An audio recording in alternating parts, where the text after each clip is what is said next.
Ambassador, Governor, distinguished committee members, organizers, volunteers, and all of you who had the wherewithal and the faith in your country and interest in citizenship to attend today. Thank you very much. We're deeply honored to be able to appear here at the 25th anniversary of the Camden Conference. It's odd for us because if anybody would have told us we were going to play the Camden Opera House twice in 6 months, we would never have believed them. But we were here at PopTech in October, so it's great to be back on this stage.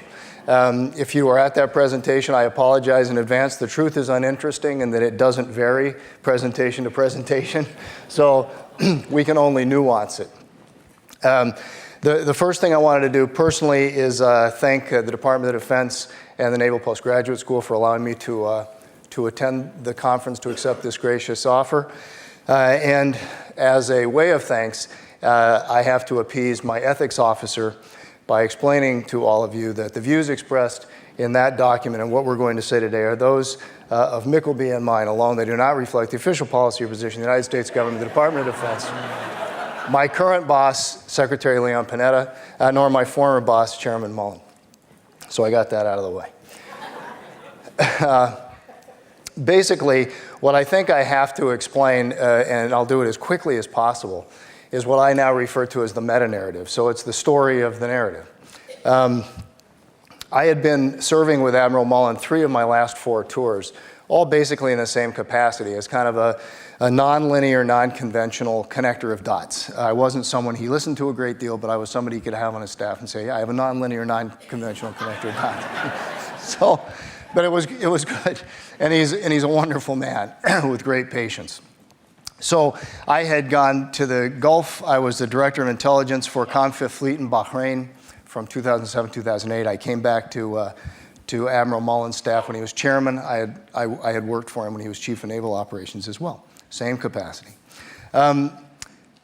Around early 2009, I had worked on a paper that looked at the global phenomenon of violent Islamist extremism as a complex and adaptive network.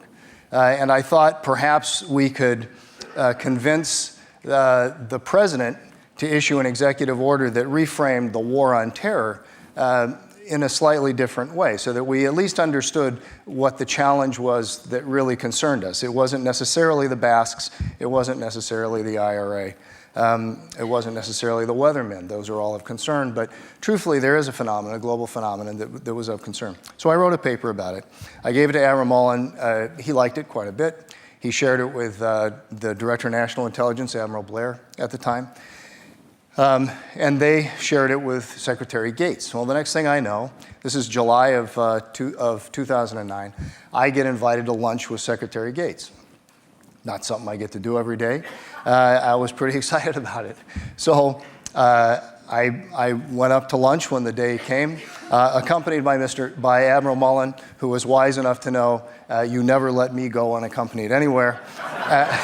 And in the audience today, another one of my former bosses is here, Admiral Johnson, who will echo that sentiment.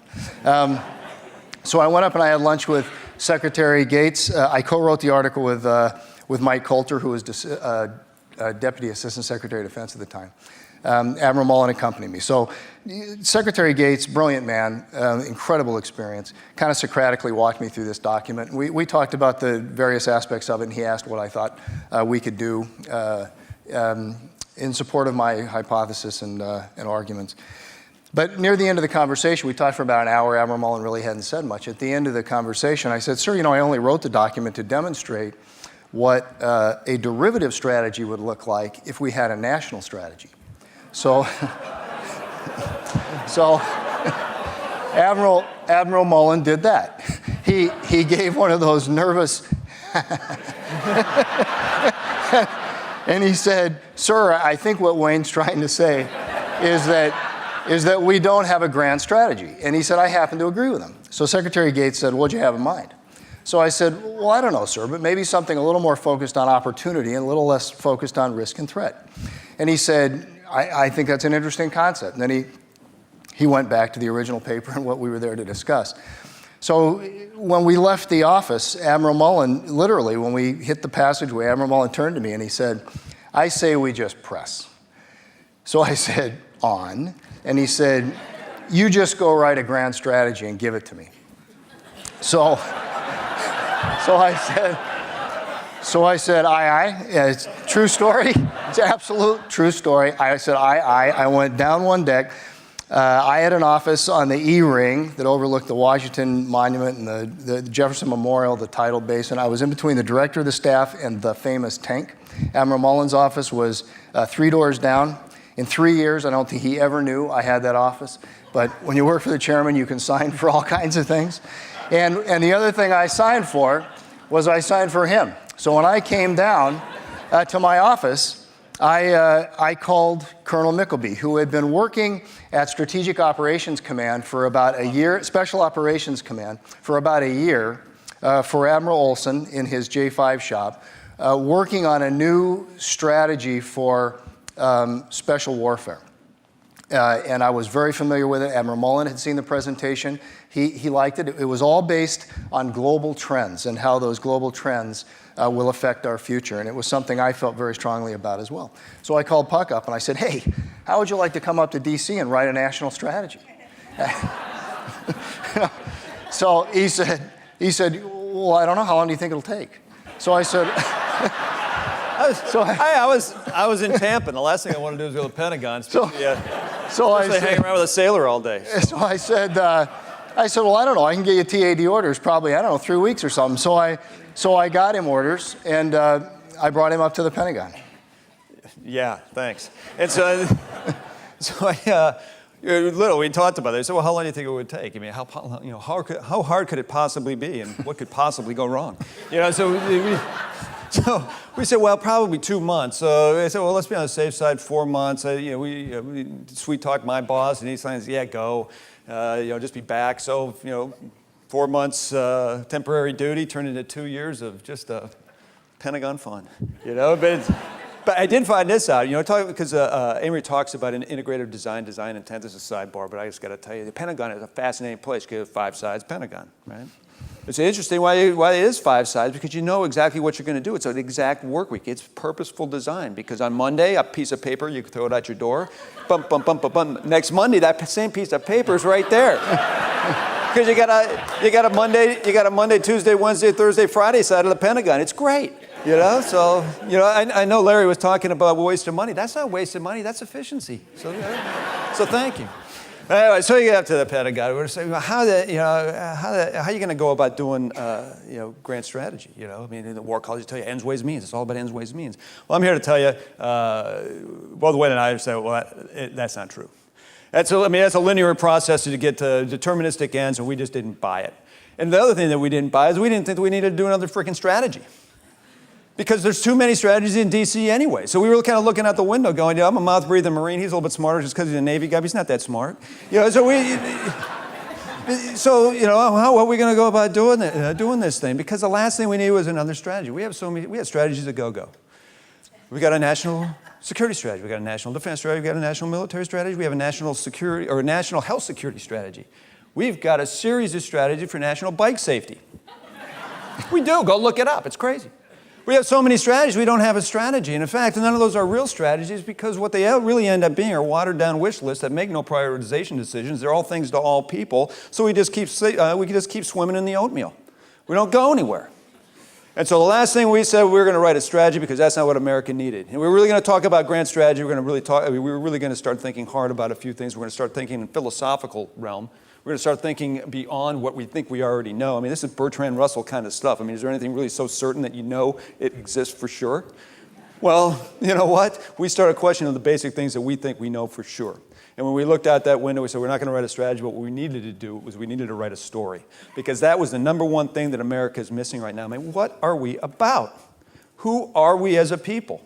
This is classic Lincoln stuff. This is Lincoln Strategy 101. If you can know where you are and whither you're tending, you can know what to do and how to do it. We don't even know where we are. So that's where we started. And when we looked out the window, we said, when we asked those questions of where we are, we looked at it and said, well, you know what? When you come to think about it, containment still is alive and well. It's alive and well because the structures of containment are still in existence. They're still thriving. And a matter of fact, my analogy is we've gone the way of Mr. Potato Head. Everyone know Mr. Potato Head? You know? Well, unfortunately, Mr. Potato Head ran out of holes, so we broke out a drill. We started drilling holes in Mr. Potato Head because, things like, Department of Homeland Security, I think a good piece of gear, but let's face it, it's just another hole in the back of Mr. Potato's head, his head. They said we stuck feet back there, we got eyeballs on our butt. It's just a crazy looking potato. So we decided we're not going to play with Mr. Potato Head anymore. We're going to start with something different. And when you look at it in the realm of containment, we really started thinking about what was containment about. It was a control strategy. And in that time and place, when George Kennan was gacking away the long telegram, he did his little thing, he did his thing, great piece of gear. And first of all, we didn't call ourselves Mr. Y. I forgot to, we should have probably said that in the beginning, because there's not going to be another George Kennan. What a brilliant guy, prescient as the day is long. So, but what the hell? Somebody threw it up there, so there you have it. So, but Mr. X article, the X article, really teed things up, and it set the course for our country, just as Larry said. And oh, by the way, not only did he come up with a strategic concept, whether it was by design or by default, the National Security Act of 1947 developed the structure, the strategic construct to implement a strategic concept. And it worked. And we played around the margins with it. It changed a little bit with NSC 68 in 1950, a little bit more of the militaristic realm, other than what Kennan wanted. But so what? It worked. It carried us through time. We never did the big reset. And a control strategy, as we looked out the window, doesn't really seem to apply in the 21st century context. A strategy built around control that was leveraged off of force and power in a world that doesn't necessarily subscribe to those rule sets that we became comfortable with over time. And so that was a large epiphany for us. Two things. Number one, we weren't going to write a strategy, we were going to write a story. What was that story about? Number two, time to fundamentally question where we are, not only cognitively, but also structurally, organizationally, as a nation, on how we are approaching the world. And that led us to some of the weird insights and the things that we were going to talk about to get away from containment. Basically, we recognize that we have probably just lived through one of the greatest civilizational epical shifts in history. Very similar, I would think, to the Age of Enlightenment, which came to really be known as the Age of Certainty, because through the use of or the application of deductive and inductive logic, we could apply the natural laws, and through those, we could determine with certainty where we were going. Well, eventually, the quantum physicists of the early 20th century demonstrated the empirical truth of uncertainty, that the dual nature of light, the fact that we live in an inherently uncertain environment, and nothing has demonstrated that as much as the acceleration of the information age. We live in a truly interconnected world. We haven't even been able to understand yet the impact that's had on us, and yet that is the environment we live in today. So this is what we looked at. We recognized we had two big epiphanies, and I'll go through these very quickly because they're both engineering terms. The first is that as the quantum physicists discovered, and Heisenberg outlined in his uncertainty principle, in quantum mechanics, when you're trying to measure a quantum particle, you can either accurately measure its location or you can accurately measure its momentum. But you can't simultaneously accurately measure both. It hit us that that's exactly what's wrong with these strategies Puck was talking about. Every single strategy that we have is focused on avoiding or countering a recognizable risk or threat, all of them. And yet, by the time you recognize the risk and threat inherent in your environment, it's too late to change it. The environment exists. So our sense was that the nation needed to focus more on our momentum. Where are we going in this century? Not where have we been or where are we now, but where do we want to go? So that was the first epiphany. The second epiphany is that as a result of World War II and our understanding of our position of dominance in the world coming out of World War II, strongest economy, Bretton Woods made us a reserve currency, we were the strongest military, arguably the strongest political system in the world. We clearly felt that we were an exceptional people, which we are. But we thought, when we were confronted with the oncoming threat from global communism, that we could manipulate enough variables to arrive at a deterministic result, because we viewed the strategic environment as if it was a closed system. Any engineers in the room, I'm sure Dr. Amory knows, second law of thermodynamics leads to entropy in a closed system. And in fact, that's more or less where we're headed. Because truthfully, we don't live in a closed system, we live in an open system. The epiphany we had is that the environment we live in is more associated or more akin to a strategic ecology, an interdependent system of systems. And that only by recognizing our place in that can we recognize that the tools that we designed for containment aren't adequate in an open system. They were designed for closed systems. So rather than control, we really need to seek credible influence. And rather than force and power, we should be focused on strength. And that strength comes from more than the military. It comes from the strength of our economy and the strength of our moral character and the strength of the values that characterize us as Americans. So that was kind of the framing. And the last thing, before I pass over to Puck where we went with this, is we tried to decide, well, what constitutes a strategy? What is a grand strategy based on? So we really racked our brains trying to come up with three primary interests, three enduring national interests. I'm Catholic, I wanted to come up with three. We could only come up with two. And those two interests are prosperity and security. And yet we recognize that prosperity and security are wholly interdependent. You cannot have security in the broadest sense of the terms without prosperity, and you can't have prosperity without security.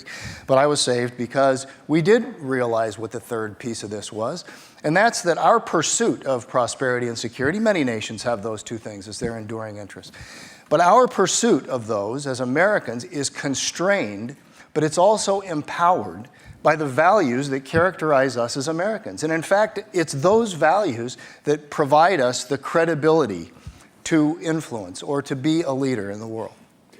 And so we talked about those, enduring interests. I mean, how do you translate those? I mean, eventually you got to get off, you got to get off the fluff and you got to get into the doing. And, so what was the central idea? Well, this idea of living in an ecology, of interdependent systems, of all these things that connect us. I mean, last time I checked, we're carbon-based organisms, so maybe kind of the rules of biology and ecology apply to us, that we can't stay separate to that system. So we really started thinking hard in ecological terms. And the only thing that we could think of, in terms of, can we move from, when Wayne mentioned entropy, so what would be the next thing? Well, we had to start thinking in evolutionary terms. We had it in Darwinian theory. Now, everyone says that's the survival of the fittest. Well, remember, Darwin also talked about what was that little biosphere thing when he talked about the stream bed, about the interdependent systems. I mean, those were competitions, but they were independent competitors. And this comes to a key point in what we were talking about, is the term competition. Because obviously when we were talking about grand strategy and talking to the Pentagon, when you go and say, hey, this is what we're working on, we're doing grand strategy, they say, okay, well, who's the threat? It's Iran, right? No, wait, China. It's got to be China. Why do you have to have a threat in order to have a strategy? Don't you just need to have interests? Isn't that the most important part? And just as a side note, as a Marine, I'm telling you, we got two Marine Expeditionary Brigades worth of amphibious kit, and everyone says, we're going to fight for resources in Africa with China. Well, guess what? Yeah, we may be able to get there with our 2 MEBs and stuff, but there's not enough milk jugs in all of China to latch together to get their crap over to Africa to fight with. So let's just get into the realm of reality, all right? So just leave that one alone, I guess. I just had to say that. It felt good. So when we looked at what would be a grand strategic concept, and I'm going to say a word, and I know it's kind of a spicy word these days, but we said, you know what? Sustainability, the concept, the ecological concept of sustainability seems to fit for the nature of the environment that we see right now. That if we're really in a strategic ecology and the systems that we have right now, if the systems of control are not working, what systems do we need to thrive and be the best competitor in the world? And that's why sustainability fit. And the reason why it fits is because it maps to what Wayne just described as our enduring national interests. The ecological definition of sustainability is an organism's ability to remain diverse and productive over time. So let's break that down. Diversity, depth, resilience. There's a reason why you got 2 eyes, 2 arms, 2 legs. You take a hit and keep on going. Resilience is a thing of our ability to take a gut punch. But instead we have these very brittle systems. I don't care if it's a fuel system, food system, political system. We create very brittle systems. We need to get some depth and resilience, that diversity, to be that healthy, thriving organism in any strategic ecology. The other part is productive. Productive means growth, but growth in terms of a resource-constrained environment. Right now, on a global scale, we're consuming 1.5 planets worth of resources. I think the U.S., at the rate of our consumption, with 4% of the population consuming 25% of the world's resources, we're something like at 4.5 planets. Either way, the math doesn't work. Productive. get away from the quantitative aspects of productivity, and let's start thinking in a qualitative view, sustainable view. And oh, by the way, that means over time, that it's open-ended, to Wayne's point, an open system. We have to start thinking more in an open span time, that this end state, that we're never going to arrive. This is Lewis Mumford 101 stuff as well, that there's an equilibrium in time. And back to Larry's point, the moment that we arrive at a point where all we're talking about is security, and Lewis Mumford has this great observation about the Roman Empire, that everybody sought security, but nobody accepted responsibility. Well, this is with a point where we're talking about a grand strategy of sustainability is responsibility of every citizen. And we'll get to that in a minute. But sustainability is our national strategic imperative going forward in time. Guess what? It's not just not for tree huggers anymore. All right? If a Marine can say it, it's not so bad. All right? And I'll go one further. It's about math. It's about science. It's not about wishful, hopeful dreams, although hope is an important imperative to the human condition. We're talking about establishing the right kind of systems, putting them together in real efficacious form. So when we started talking about sustainability as the grand strategic concept that will converge foreign and domestic policies, this false choice between foreign and domestic or foreign policy or domestic policy, it's a false choice. We are a nation. We need to converge foreign and domestic policy, and what we framed it out in terms of dealing with our issues of sustainability as a grand strategic imperative is that in the foreign policy construct, we already heard the words smart power. Smart power seems to fit a more balanced approach. And we can talk about the policy framework we think is required for that. But also on the domestic side is smart growth that Amory referenced today. It's just not fluff. These are real, actual, living, breathing systems, a systemic view of bringing together all these things of transportation, education, food, industry.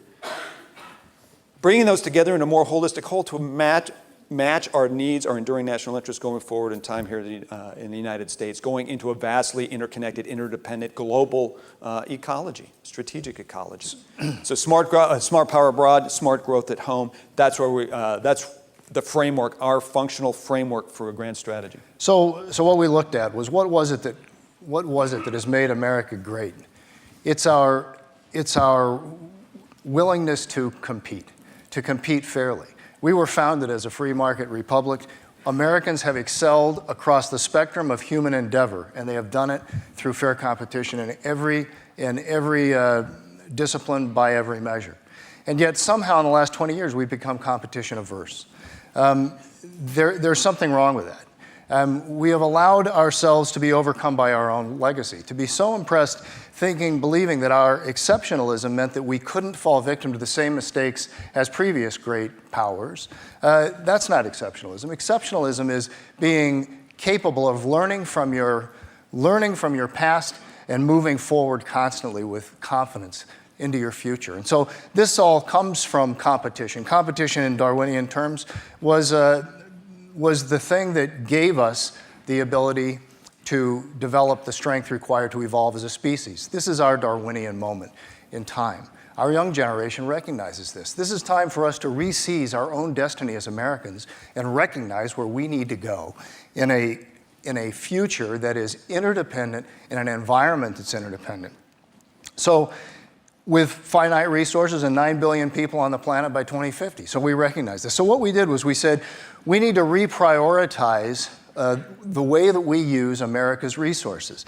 This is not just national treasure. These are all of our people, our most valuable asset, our young people, whether they're born in America or whether they come here to pursue the American dream. That is our strongest asset. So what we decided was the prioritization should be to pursue our enduring national interests of prosperity and security in a sustainable way, underpinned by values. The prioritization should begin with education, because the only way that we can reinvigorate our the innovative and entrepreneurial spirit that drove us to greatness across the spectrum of human endeavor is by educating and creating the right system of education, interdisciplinary education for our young people.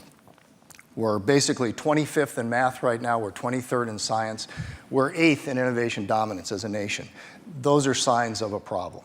So we can fix that. We need to address that with a different system of education, a better system of education. The second thing was a much broader definition of security. The second priority is security, but much more broadly defined. Americans, I think, identify security with freedom. They see security as being freedom from disease and freedom from attack, but freedom from economic collapse and freedom from hateful ideologies.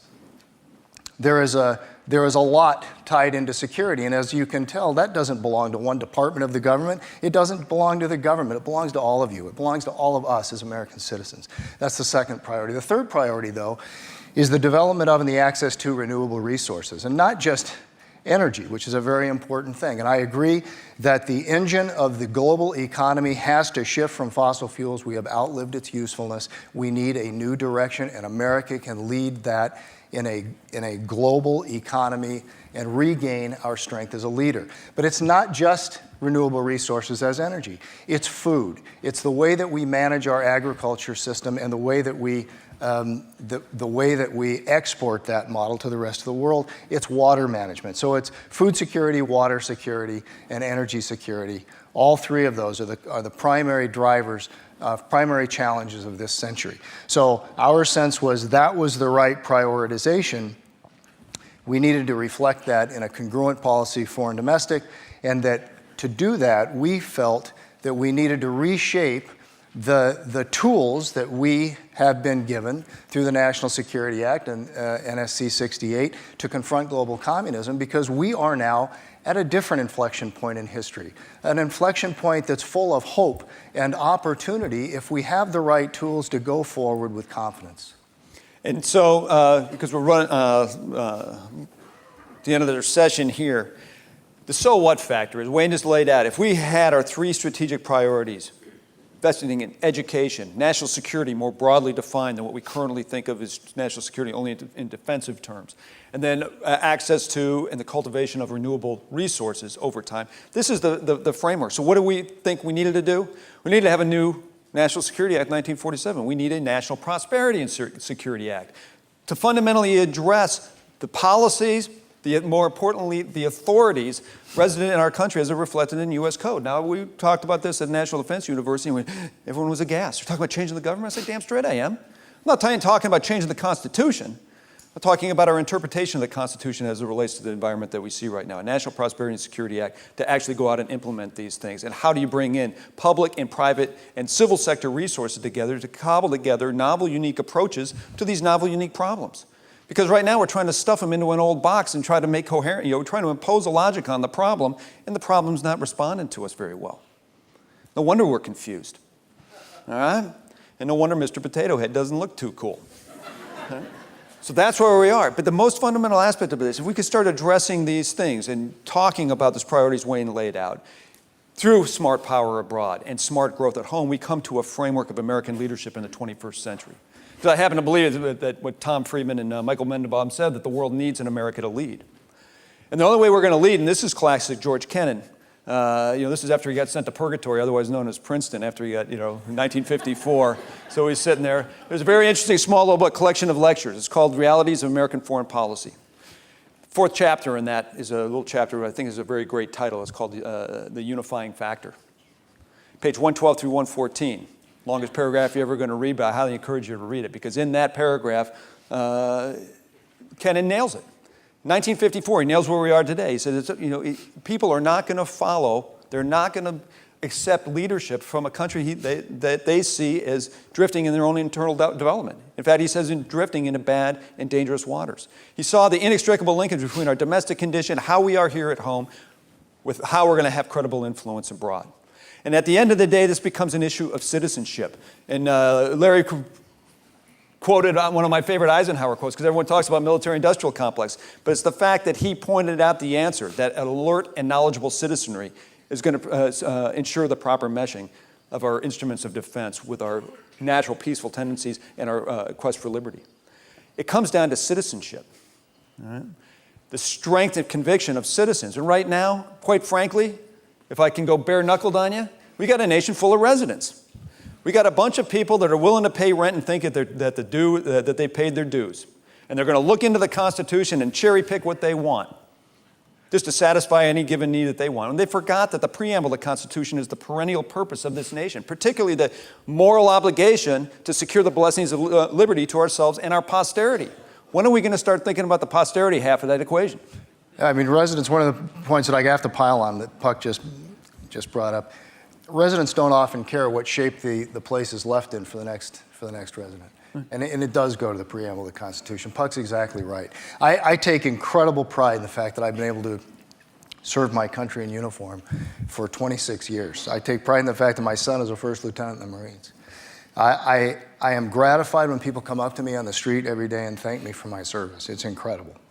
But I got to tell you, what I want is a bumper sticker on my car, a little loop that says, I support the American citizens. Because the responsibility for the future of the nation can't be left simply to those who are sworn to support and defend the Constitution.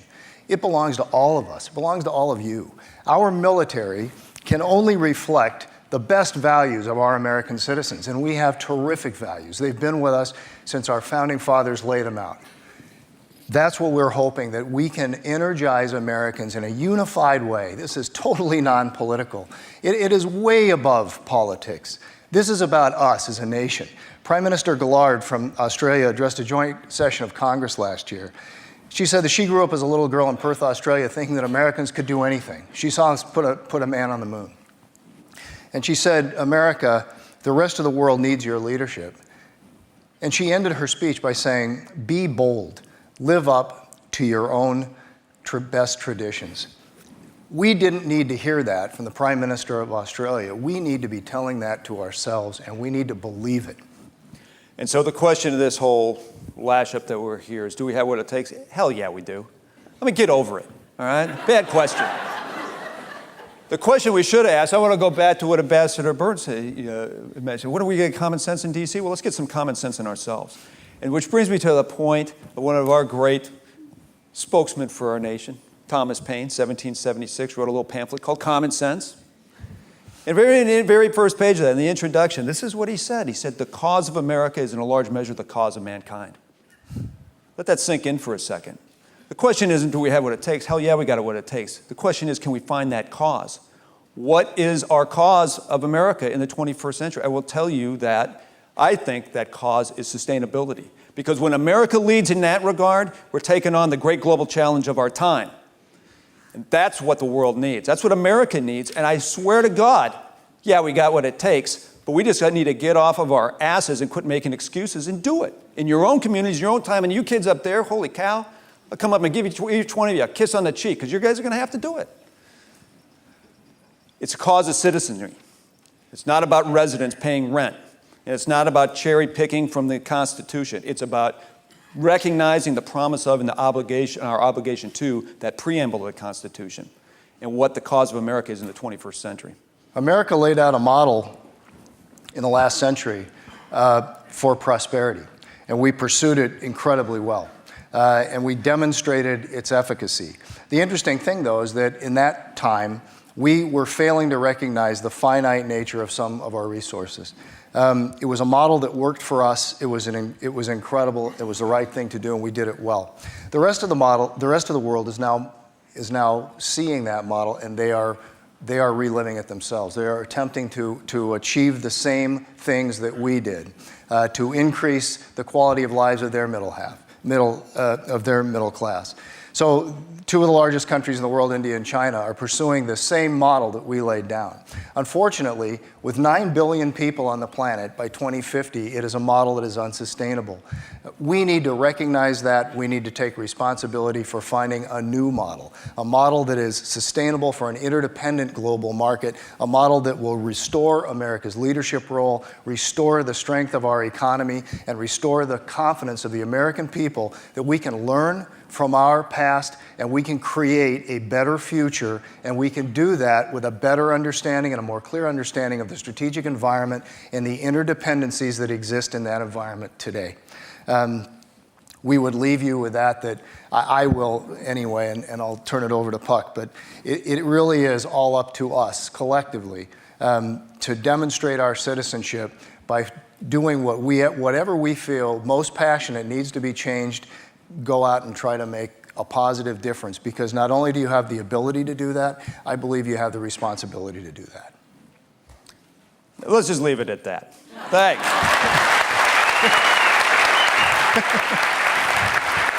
Thanks, sir.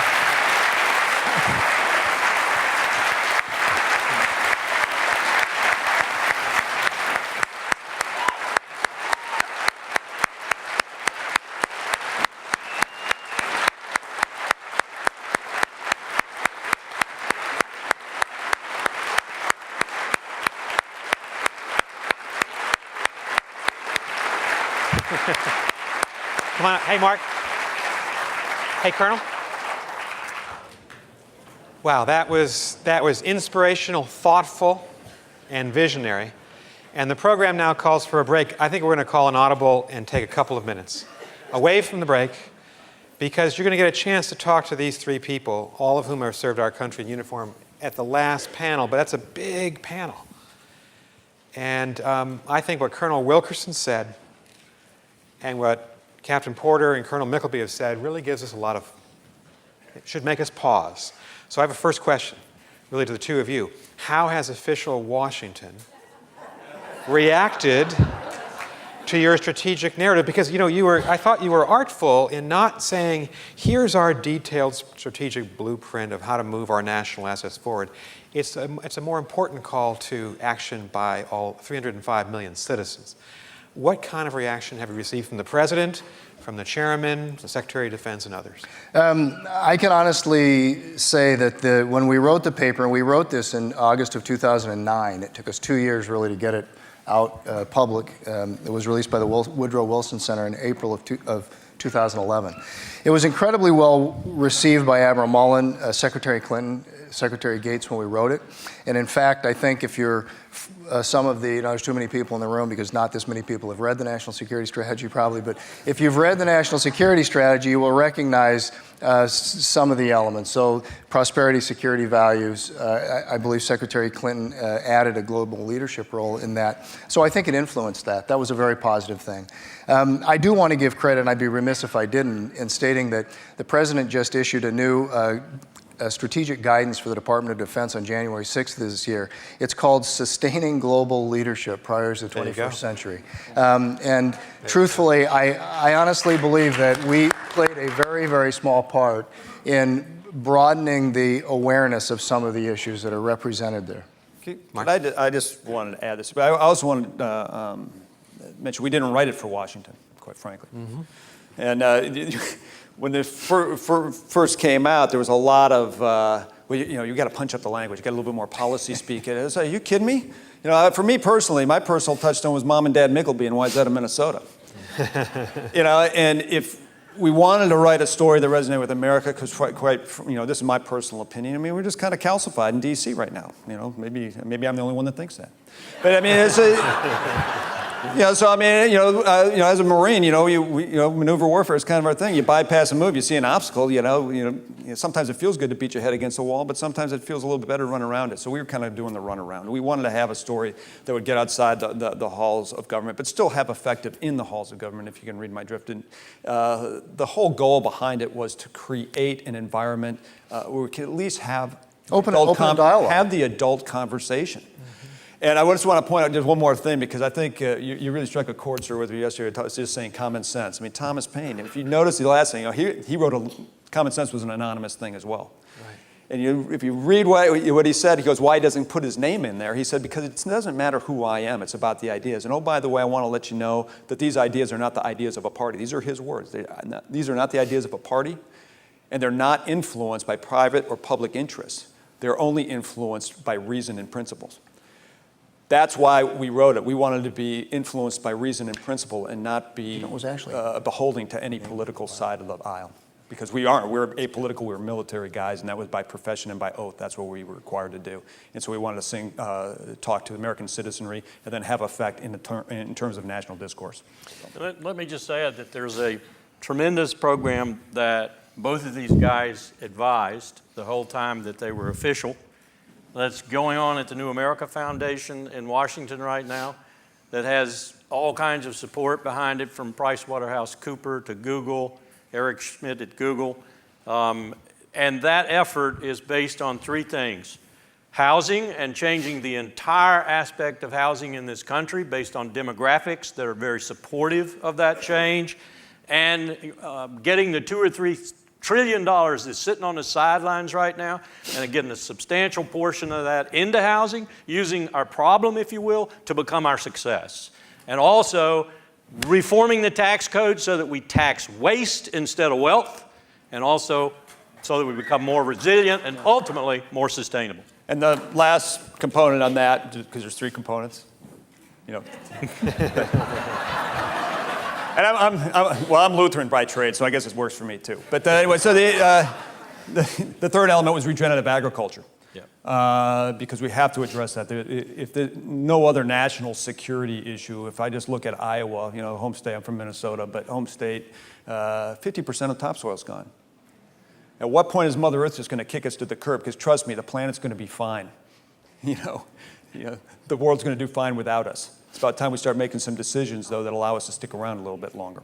All right. So this effort that Larry just mentioned, New America Foundation, I'm more intimately involved with that now that I'm out of uniform.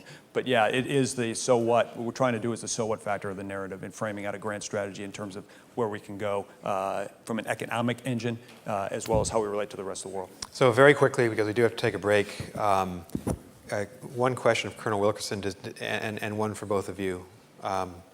Does this appeal to you, this strategic narrative? Is it what? Because you gave a very impassioned speech about what we need to do to correct some of our mistakes from the last decade. Do you think there's enough here that might guide our country forward? And for the two of you, are you finding that people are reacting to this in a positive way? Do you sense more energy in terms of citizen involvement? I see this as essential. And I think the response that both Mark and Wayne got from this audience indicates you see it as essential too. And I think all across America, as we take this spiel, if you will, this program, this strategy, the Smart Growth Initiative from the New America Foundation, we're finding a resonance with young and old all across the country because they recognize that this is a very important time in our national life, and if we get it wrong, we get it wrong for the world. Because as John McCain said, you wouldn't want to see America, or you wouldn't want to see the globe without American leadership. But it means informed, smart American leadership, and they've just described what that means to you. And I think if we get involved in that, and we concentrate on that, we'll attenuate what I was talking about, which is the tendency to be at war all the time. If every problem in the world is a nail, all you use is a hammer. They describe something other than the hammer. Thank you. And I'll just go first, and I'll leave it to Wayne. I mean, for both of our experience, because we do this Mutt and Jeff show together, and we also do go off and do our own thing, has been enormously positive. And maybe it's because of our where we come from professionally. But I do think that the message has purchase on whether it's a conservative audience or a liberal audience, just because it's okay. I mean, it's Aristotelian in nature. The purpose of the polis, the purpose of having the ideas come together in a political space is to give citizens the opportunity. The purpose of the polis is to create good citizens in pursuit of the good life. If all it is an ideological fist fight, then we're going to have single source solutions that really aren't solutions. And we'll remain divisive as a nation. And that is the beauty of America, is that de Tocqueville captured it. Americans come together when the problem when you need to get it on. Americans come together. Maybe we're just giving the excuse to come together and actually look out with, at the reality, do the math, see the science, and just say, let's get on with some pragmatic solutions. Because in our heart of hearts, Americans are pragmatic idealists or idealistic pragmatists, but either way, we get it on and get it done. And that's what I think we offer. Great. Sorry, just very quickly, I think the thing that's been most gratifying to me was early on after it was published in spring of last year, we were looking online, and I noticed that there was an elementary school teacher in Gulfport, Mississippi, who had assigned the narrative to his students to discuss government. We've also seen it reflected in AP government classes across the country. It's worked its way into curriculum all over the place. Most gratifying to me, I guess, of course, is that my daughter and her granddaughter my granddaughter have a website that she created in Minnesota called Helping Club, and she offers just a variety of different charities and organizations and things that people can just go do however they want, but it's their way to be American citizens and demonstrate that citizenship. And that's the level, that's where it has to start. And that's the most gratifying thing to me. Very good. Well, we're going to break till 3:15, but please thank Colonel Wilkerson, Colonel Mykleby, Captain Porter. Great job. Really great job. Really terrific. Thank you for the opportunity. Really good. Thank you. You guys are great. Larry, that was a powerful speech.